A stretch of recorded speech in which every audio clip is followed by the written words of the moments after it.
We've literally thrown everything we have to make this happen. It's taken over 3 years to organise this trip. There's a cool formation that they want us to see. It's going to take months and months to actually create the pieces. This is insane because it's just no one gets to do this. And then people suddenly understand how amazing it is to have this special piece of jewellery. It's not just a beautiful stone in a London showroom. It's actually something that captures the hard work of so many people and tells so many stories. People desire authenticity, they value purpose, and that's why I want to tell this story.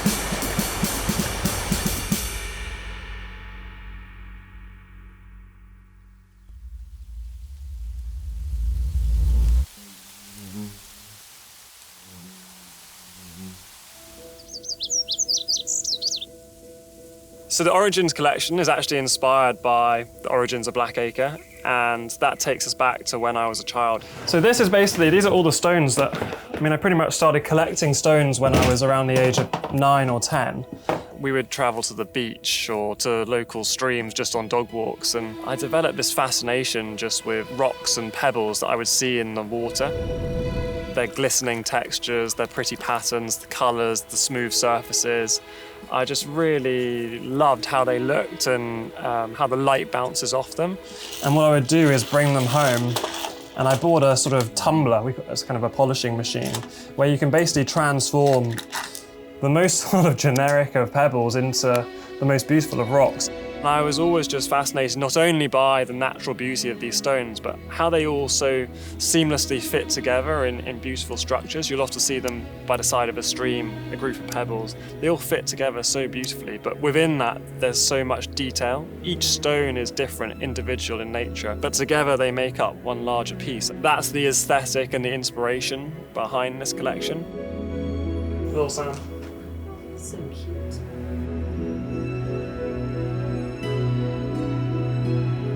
Earlier, you said it's niche. Well, I said it's niche, but it is super niche. Why do you think you took such an interest in all of this? I feel like creating jewellery is the epitome of creating something beautiful for someone.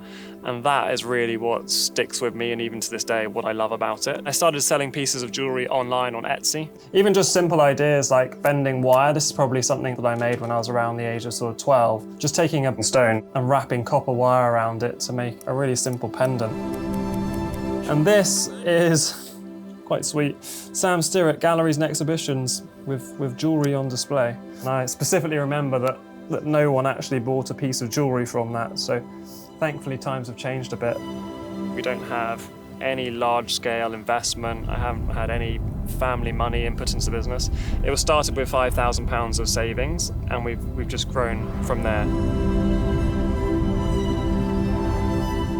So the launch of the Origins collection, it's a really important milestone for us. It's actually the first body of work that we've released outside of bridal. We've invested a lot of time, taken risks that I think perhaps others wouldn't be willing to take. You know, historically, the luxury world is quite a closed-off place. And what luxury means to me is storytelling. It's about where the pieces come from. It's about how they get made, who makes them, and the care that goes into it. People really want to focus on education and the storytelling behind it, and I hope that's what this will do. You know, I don't know how many people you've seen take a camera crew down a mine in Colombia.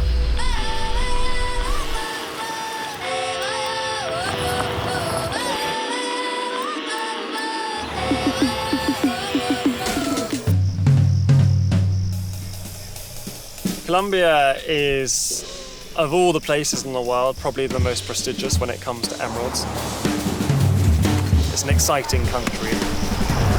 It's got tropical jungle, it's got mountain ranges. The stones there are notoriously hard to find because the geology can't be mapped out. You know, the tunnels can often go for kilometres underground. It's fascinating to see the journey of the gemstone there.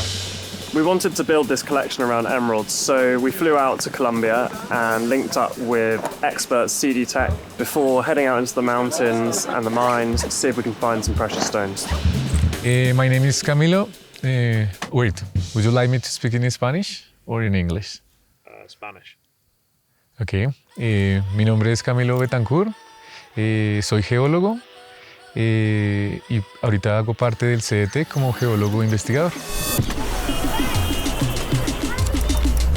Esto es muy emocionante, es realmente extraño, no es tan común ver que la gente pues venga primero a estos sitios por los problemas que hemos tenido en estas áreas. Poder venir a estos sitios, entrar a las minas, conocer realmente lo que es la minería colombiana, creo que hasta ahora no se ha hecho nunca. After 11 hours in the back of a 4x4, we finally arrived in Muso and sat down with Camillo to make a bit of a plan for the next few days. Muso is a small town nestled in the heart of the Colombian jungle. It is one of the most prestigious sources of emeralds in the world. Driving into the mining area, you know it's going to be beautiful and you know that it's going to be green. I've seen pictures of it, but I just don't think your brain can kind of comprehend how beautiful it is. I mean, this is such an incredible part of the world, and then you find these incredibly beautiful green stones. It's kind of everything that I expected, but more awe-inspiring at the same time. So we arrived at a mine in western Boyacá province. We wanted to meet the miners, learn more about these beautiful rocks, how they're formed, and hopefully find some emeralds to be used in our collection. This is insane because it's just no one gets to do this, and the permission you need to come down here is just, yeah, this is really a very special experience. Colombian emeralds are really special because they grow in a really different type of environment to lots of other emeralds around the world. Brazil, Zambia, Afghanistan, and here they grow in black shale. So it's a really dark kind of jet black rock, which is a sedimentary rock. And they have a really pure green color, which you just don't get anywhere else in the world. What happens over time is the hydrothermal fluid passes through the black shale rock. Those components then get pushed out of the black shale to the outside edge of it, and large calcite crystals and albite crystals like this start to form. And within these is typically where the emeralds will be located. It's harder than I expected to find an emerald, but I'm also kind of like, it should be hard. It's taken 65 million years to grow. They should be hiding.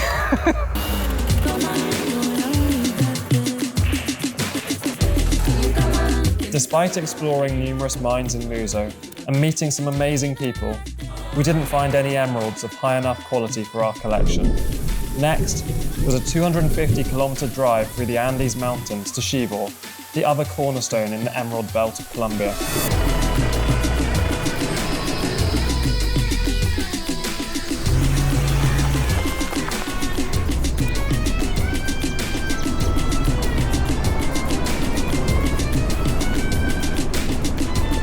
So we have just arrived in Chivor after a 12-hour drive from Muso, and today is Sam's birthday. So we are going to buy him some birthday beers before tomorrow we go into the mine and hopefully find some more emeralds for this collection.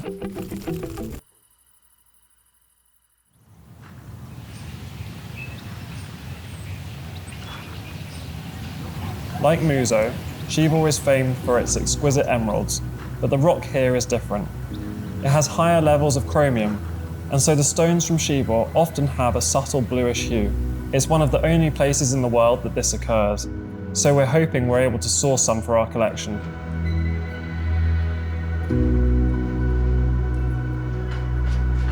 We're only 60 meters in, and you can already tell it's a really different rock. Here it's just pure black shale. There's a cool formation that they want us to see. But they're about to drill it, so we need to go and see it before it gets drilled. So here you have the leached black shale. So this is the same rock type. This has had just all of those emerald forming ingredients taken out of it. And here you can see it all broken up. It's kind of like a rocky road texture of this shale.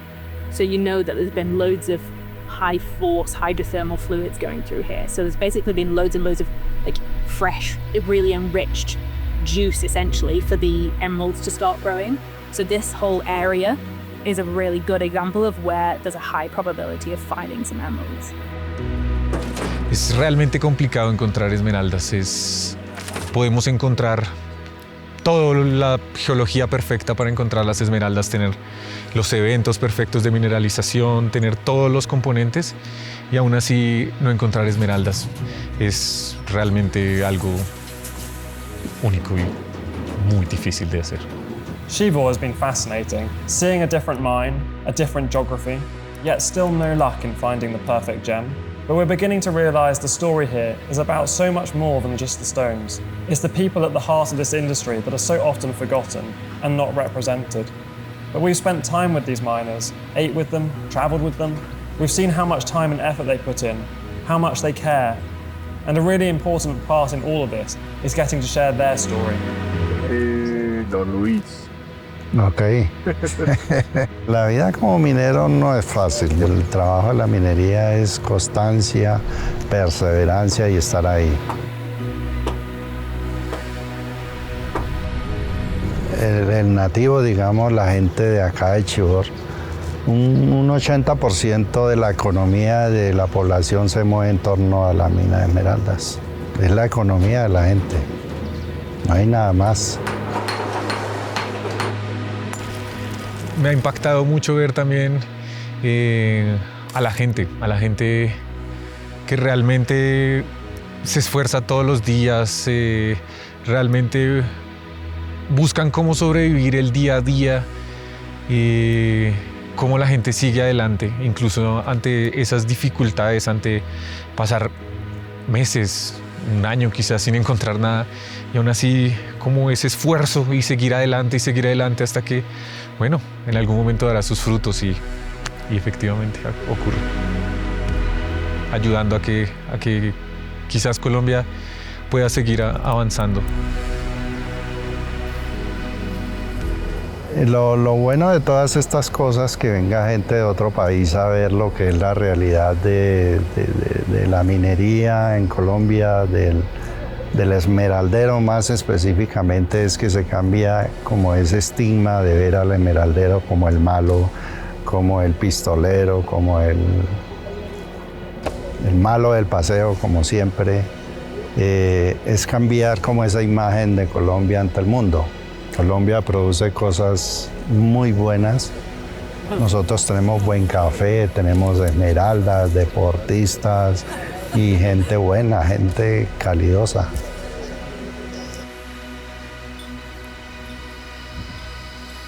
It was dawning on us just how hard it would be to find the perfect stones for this collection.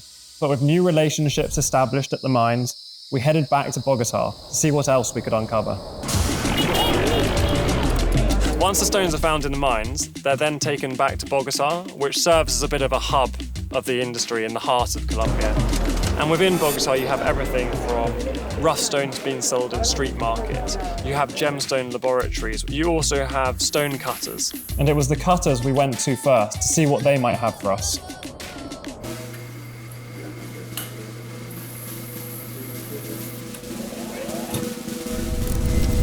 A diferencia del diamante o de los corindones, que son mucho más duros, la esmeralda tú te aproximas y en un momento se te desaparece la piedra. La esmeralda pierde su varol, que te aproximas muy delicado, muy despacio a él. El corte de nuestra esmeralda en forma diagonal o chaplaneada, que acá le llamamos.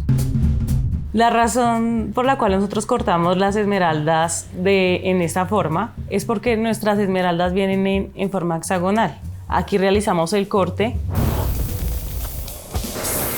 aquí se desbasta, se aplana y la piedra va a quedar completamente compacta en toda la zona de color. De talla cuadrada esmeralda colombiana. En eso tienes que tener mucha atención, la posición en la que le estás generando para que se genere la geometría. Y también en el manejo de la fuerza como tal, cómo te aproximas a la abrasión o cómo te aproximas al disco de brillo. Eso es determinante para que la pieza vaya tomando esa composición adecuada. Entonces sí hay que ser, en eso es que enfatizaría que es muy delicado el proceso. El mayor momento para mí es cuando la piedra está terminada. Pero la esmeralda, al poder rescatar toda esa belleza, sacar todo eso magnífico que hay ahí adentro perdido, encontrarlo y sacarlo al exterior, me parece muy bello. These are some of the best emerald cutters in the world. It was a real privilege to see them at work, but still no stones that were quite right for us.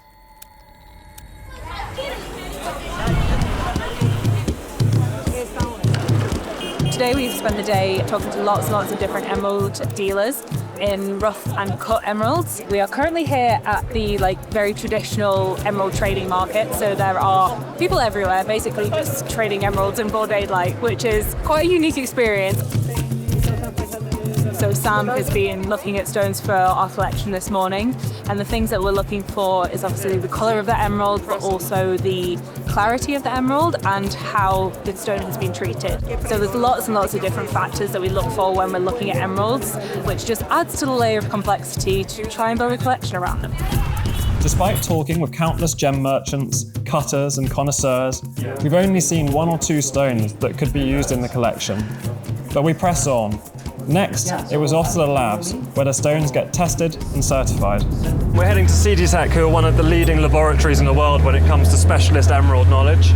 And it's really critical that we get their view on any stone before we purchase it, just to get peace of mind that it's a natural stone, where it's come from, the origin, and the types of treatment the stone's had.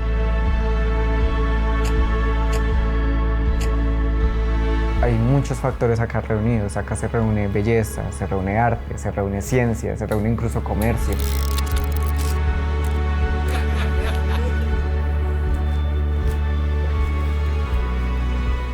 ¿Ya? ¿Listo? Bien. Mi nombre es Cristian, soy geólogo y soy físico y hago parte del equipo del laboratorio del CDTEC. La primera parte que vamos a tener acá en el laboratorio es un análisis óptico, en el que vamos a ver diferentes características, empezando por la naturaleza, mirando si es natural o sintético, lo hacemos gracias a las inclusiones. Luego de nuestra primera fase óptica, vamos a tener una fase espectroscópica. Esto nos va a servir para 2 cosas. El primero es para identificar si es una esmeralda o si hablamos de otro mineral como cuarzo, como calcita en general. Y lo segundo es que nos da un acercamiento del origen de la esmeralda. Siguiente paso va a ser la espectroscopía de infrarrojo por transformada Fourier, lo que nos permite entender qué tipo de tratamiento tiene una esmeralda, sobre todo en pequeñas fisuras que salen a superficie y en cavidades. Emeralds are complicated, and it really requires a lot of knowledge. That's what makes CDTech special.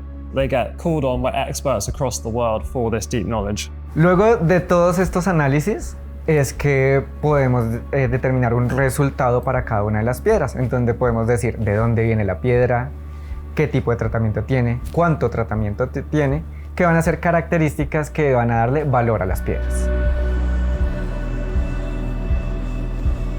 Esto va a asegurar de que el cliente esté totalmente seguro y tenga la confianza de la piedra que tiene en su poder. Es muy apasionante el estudio de todas estas características, es todo un mundo conocer las gemas. Entonces el ver todo eso reunido y el poder examinarlo simplemente mirando unas características, para mí es muy llamativo. As much as we would have loved to have found a stone, this process is also about learning, and it's about understanding the beautiful characteristics of these complicated stones.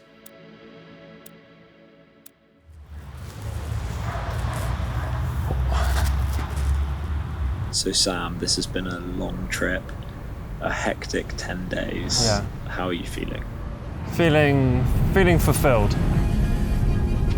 This has been my dream since I was a child, and yeah, I get quite emotional thinking about it. It's a journey and we're just getting started, but to be able to do these trips, I don't think I would have ever dreamed of being able to do things like this.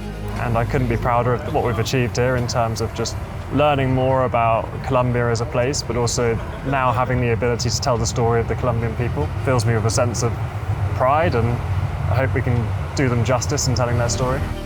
From the collection point of view, all of us really didn't comprehend just how difficult it is to find a quality emerald. It's like incomprehensible how difficult it is to find these things. We've visited mines where they haven't found emeralds for over a year. We've visited numerous gem cutters, laboratories, stone traders, and we've probably only seen 2 to 3 stones that we would be happy to use in a collection or a piece of jewellery.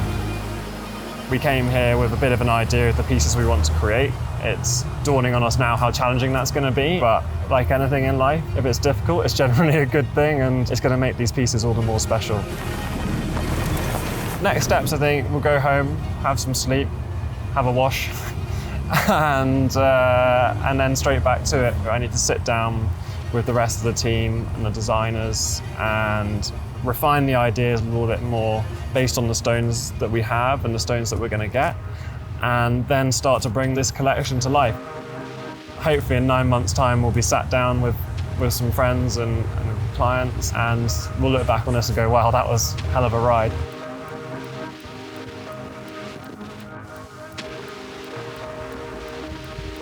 That is a wrap.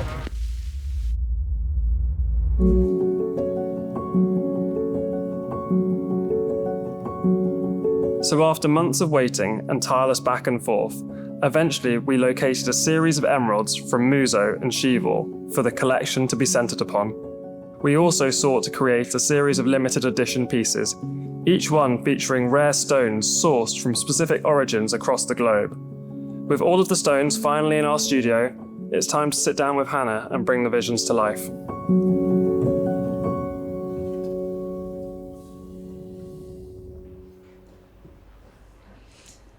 My name's Hannah Fagerstrom-Day, and I'm a jewellery renderer and a jewellery designer. How can I describe what I do? I basically take people's ideas and inspirations and try and help them go on a journey together to create a lovely piece of jewellery. When I'm working with Hannah, there's quite a lot of back and forth. There'll be hundreds of versions of a design before we actually land on it. Move this stone here, move that stone there, can this be a different size? Hundreds and hundreds of pencil drawings. I mean, I dread to think how big the pile of sort of pencil sketches are that we've got through. We decided to first start sketching out different formations of pebbles together, you know, how they look, how they can fit together nicely, how they can be nicely balanced. We then changed the pebbles in for actual diamonds and stones. It might look like an asymmetrical scattering of stones, but actually every single stone is so meticulously placed. They're all perfectly sized to fit in that exact position at the perfect angle that fits around a specific stone. It's a lot of stones and a lot of prep work, the amount of different things we had to scrap and go over and do it again and again. I mean, it was tough to try and make it work until, yeah, finally we've managed to come up with something that looks amazing, looks perfect, but is also technically possible and wearable. Me being me, and Sam agrees with me, we love the traditional methods. We love using gouache paint, which is what the masters used back in, you know, hundreds of years ago when jewellery design started, and it's a thicker version of watercolour. It's just got a lot more of a personal feel to it. I mean, jewellery is timeless. Jewellery will always be around and has been around for a very long time, so I think it's important to keep the values of how it was made from the very beginning and stick to tradition. Yeah, I love the whole process of, you know, using paint, picking up the paintbrush, pencils, going through all the rough sketches, throwing them away, doing them again until you create something really beautiful, something perfect. There's no one thing in particular that makes a piece of jewellery or a design amazing. It tends to be a multitude of tiny, tiny details that add up to make something really beautiful. What's it like working with Sam? Well, he's a complete perfectionist, which drives me around the bend. But he's absolutely wonderful and really knows exactly how he wants things and what the final product's going to be, and we always get there.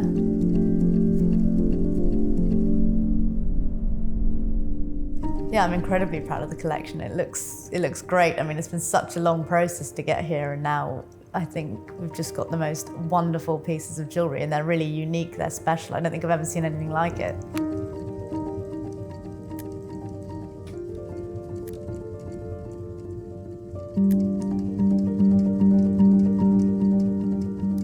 With the collection designed and new stones incorporated, we head to the atelier.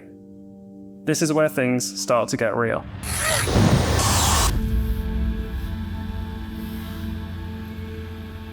So the first step in the atelier is actually we take a laser scan of the specific stones that we're going to use within the piece of jewellery.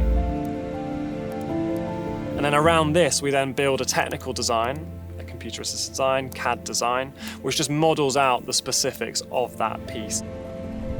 The piece is then cast in precious metal, be it platinum or 18-karat yellow gold, recycled metals. The casting process actually is the first time we get to see these physical components of metal, perfectly created at exact measurements that will fit these stones. From there, these pieces of metal are then cleaned up entirely by hand, hours and hours of sanding, polishing, just to create these finessed components that can then be individually joined together.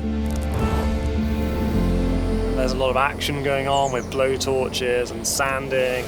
Each piece will be joined together one at a time, cleaned up, repolished, and it's that level of detail and focus throughout the creation process that again adds up to a single beautiful piece. Once the piece has been assembled through the process of soldering, it's then given a preliminary polish before we get to work on the setting. The setting process is really what brings the piece to life, and for me the setting is one of the most important pieces of the journey of a piece of jewellery. I've been fortunate to work with a lot of very talented people in the jewellery industry, and there is only one or two people that I've come across that would ever be able to set stones to the level that I would be happy with. It takes years and years to train as a master setter. It's a highly skilled job, and they're working under microscope to the nth degree of precision. It's about taking the utmost care and being laser focused on ensuring the stone sits perfectly flat within the setting. The metal's in the perfect location as to secure the stone, but not obscure light from entering into the stone. And it's this precision that creates these really beautiful designs. Ultimately, this is where the piece of jewellery starts to come to life.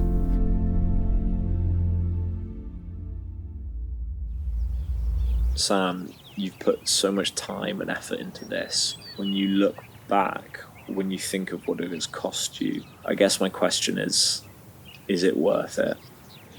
Yeah, it's worth it. I think that these are deep questions. Like, I think, is it worth it?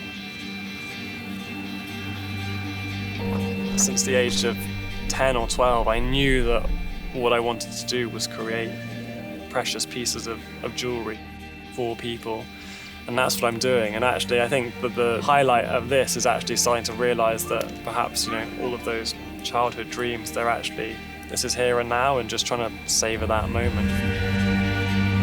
But the joy I get is from sharing the story of how a piece of jewellery comes to life and the actual creation of the piece.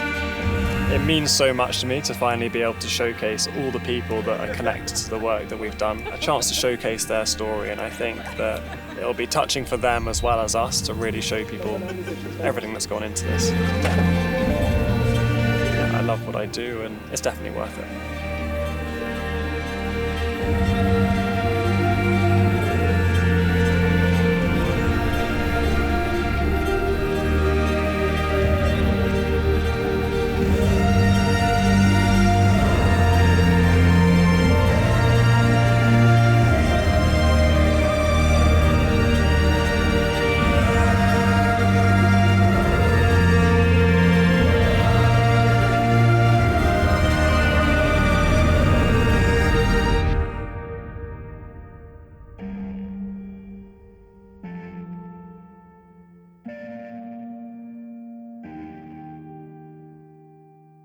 I think that's it. Yeah.